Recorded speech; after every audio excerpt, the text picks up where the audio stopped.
So now you own a police station and I you do. own a jail. I do.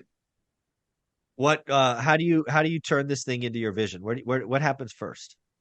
So the first thing is we do something called one of the things I talked about with the city was, if we want to, I kind of scolded the council and that can backfire. It's not the best of ideas, so I don't recommend that to others. Shocking. Yeah, a little bit, a little bit. Hey, it had to have a little lumberjack in it. So, Yes, so I basically kind of scolded them and I said, listen, this city's amazing, but I'm tired of hearing everybody say we need ADA housing. We need housing that's more accessible to people, with for veterans and disabilities, and we need more of this and we need more of this. Okay, here's what I'll do.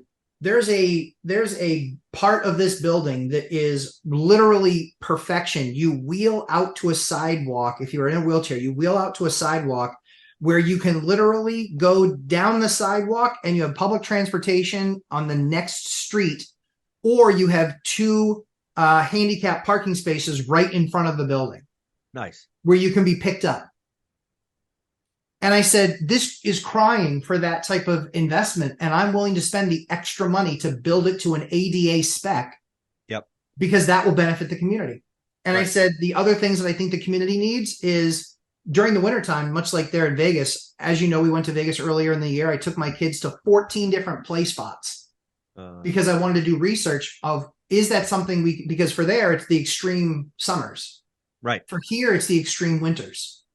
So the goal was to do something we can do, use something and build something that we can service the local community with a big interior playground, playland for kids to go and play inside in the 4 or 5 really bad winter months we have.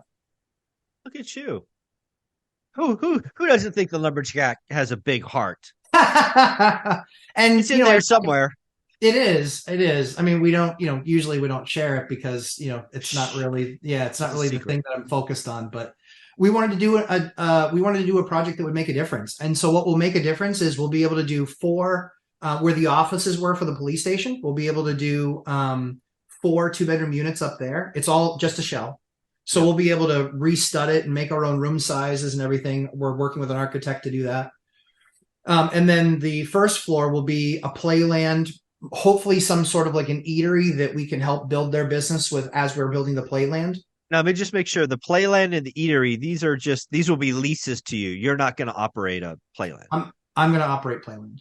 Oh, it'll be another lumberjack company. We're going to put in an operator. Yeah. We're going to put in an operator. We're going to design it. We're going to build it out. We're going to make it amazing. And we want to do it where, frankly, the rents from the top floor will help subsidize the rent for the first floor, which means we can keep the costs lower for tickets and access for kids in the Nice. neighborhoods. So they can actually get access to the building. So are you going to own an eatery as well, or are you going to No. let somebody else? Okay, so that'll be just a straight lease. That's too far. I've got a 5-year-old, a 4-year-old, a 2-year-old, and soon to be a 0-year-old. So you're like, I got playland covered. I'm good. Yeah. I got Don't 5. worry, I got guys. 5 people signed up. Dad's hooking you up, kids. Dad's hooking you up. What do you want? What do you want? There's got to be some perk to being the Lumberjacks kids, but yeah.